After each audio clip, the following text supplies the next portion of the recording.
தமிழக அரசியலின் number 1 VIP தொகுதி எதுவென்று கேட்டால் சட்டென்று நினைவுக்கு வருவது ஆர்கே நகர் தான். எம்ஜிஆர், ஜெயலலிதா போன்ற ஆளுமைகளை தேர்ந்தெடுத்த இந்த தொகுதி இப்போது ஒரு புதிய மாற்றத்தை எதிர்நோக்கி காத்திருக்கிறது. கல்வி உலகிலும் தொழில்நுட்ப துறையிலும் முத்திரை பதித்த ஒரு நபர் இன்று அரசியல் களத்தில், அதுவும் தமிழக வெற்றி கழகத்தின் தளபதியுடன் கைகோர்த்து ஆர்கே நகர் தொகுதியில் களமிறங்குகிறார். அவர்தான் JPR குழுமத்தின் நிர்வாக இயக்குனர் டாக்டர் மரிய வில்சன். யார் இந்த மரிய வில்சன்? புகழ்பெற்ற JPR குடும்பத்தைச் சேர்ந்த மரிய வில்சன் வெறும் கல்வியாளர் மட்டுமல்ல, ஒரு தொலைநோக்கு பார்வை கொண்ட தொழிலதிபரும் கூட. தகவல் தொழில்நுட்பத்தில் பிடெக் MBA முடித்துவிட்டு மேலாண்மை துறையில் முனைவர் பட்டமும் பெற்றவர்.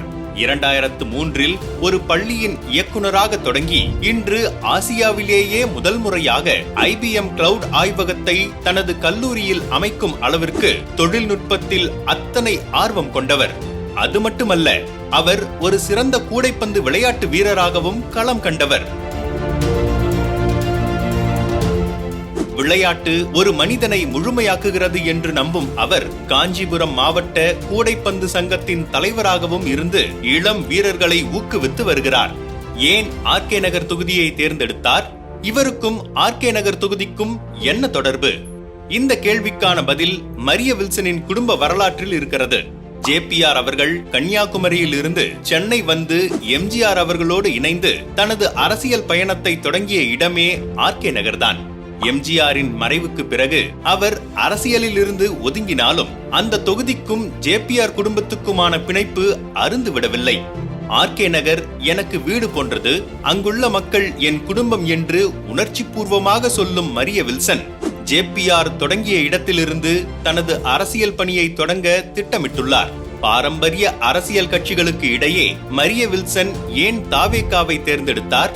அதற்கு அவர் சொல்லும் காரணம், தளபதி விஜயின் பிற்போக்கும் எல்லா உயிருக்கும் என்ற கொள்கை, பிறப்பால் அனைவரும் சமம் என்ற சமத்துவ பார்வையும் விஜயின் துணிச்சலான முயற்சிகளும் இவரை கவர்ந்திருக்கின்றன. JPR குழுமத்தின் வளர்ச்சிக்கு தூணாக இருந்தவர் இப்போது தாவேகாவின் கொள்கை பரப்பு பொதுச் செயலாளராக பொறுப்பேற்று கட்சியின் வளர்ச்சிக்கு தன் அனுபவத்தை செலுத்தியும் வருகிறார் மரிய வில்சன். அரசியல் என்பது வெறும் வாக்குறுதி மட்டுமல்ல, அது சேவை என்பதை ஒரு சம்பவத்தின் மூலம் நிரூபித்தவர் மரிய வில்சன். கரூரில் தாவேகா பிரச்சாரத்தின் போது ஏற்பட்ட கூட்ட நெரிசலில் உயிரிழந்தவர்களின் குடும்பங்களுக்கு தன் சொந்த பொறுப்பில் பெரும் உதவிகளை அறிவித்திருந்தார். பாதிக்கப்பட்ட குடும்ப தலைவர்களுக்கு வாழ்நாள் முழுவதும் தலா 5000 ரூபாய் நிதியுதவி, அவர்களின் குழந்தைகளுக்கு இலவச கல்வி மற்றும் வேலைவாய்ப்பு என அவர் காட்டிய மனிதநேயம் அவரை ஒரு சாதாரண அரசியல்வாதியிலிருந்து தனித்து காட்டுகிறது. மேலும் தான் அரசியல் களமாடவிருக்கும் ஆர்கே நகர் தொகுதி மக்களின் குறைகளை அறிந்து 18 அம்ச திட்டங்களை வகுத்துள்ளார் மரிய வில்சன்.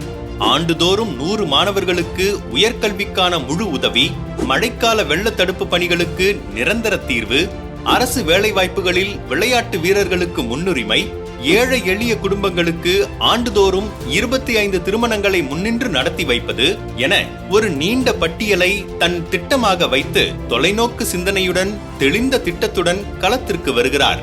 மேலும் கல்வியாளராக பல்லாயிரம் இளைஞர்களின் எதிர்காலத்தை மாற்றிய மரிய வில்சன் இப்போது ஒரு மக்கள் பிரதிநிதியாக தன் அரசியல் பயணத்தை தொடங்கி இருக்கிறார். JPRின் பாரம்பரியம், விஜயின் கொள்கை, தன் சொந்த உழைப்பு என மூன்றும் இணைந்து ஆர்கே நகரில் ஒரு புதிய வரலாற்றை எழுதுமா? பொறுத்திருந்து பார்ப்போம்.